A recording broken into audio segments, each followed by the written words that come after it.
अस्सलामुअलैकुम बोलिस में खुशामदीद। मैं हूं गौहर इशरत और मैं हूं अलीशा सलीम। हेडलाइंस आपने जानी। बुलेटिन के आगाज में सबसे पहले आपको बताएं कि ट्रंप पर कातिलाना हमले में कोई पाकिस्तानी मुलव्विस नहीं। व्हाइट हाउस ने वाजे कर दिया। तर्जुमान व्हाइट हाउस कैरन जैन पियर ने वाजे किया कि आसिफ मर्चेंट का साबिक अमरीकी सदर पर हमले से कोई ताल्लुक नहीं। अमरीकी महकमा इंसाफ ने आसिफ मर्चेंट के ट्रंप पर हमले की खबरों की तरदीद कर दी। अमरीकी मीडिया ने हेडलाइंस में पाकिस्तानी निसात का ताल्लुक हमले से जोड़ दिया था।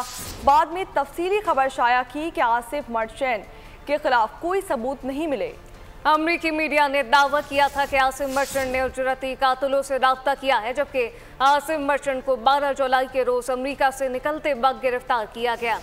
अमरीकी अदालत ने आसिफ मर्चेंट पर फर्द जुर्मायत की गई, जबकि दफ्तर खारजा पाकिस्तान का कहना है कि अमरीकी हुकाम से राब्ते में है। रद्द-ए-अमल देने से पहले मालूमात जमा की जा रही हैं।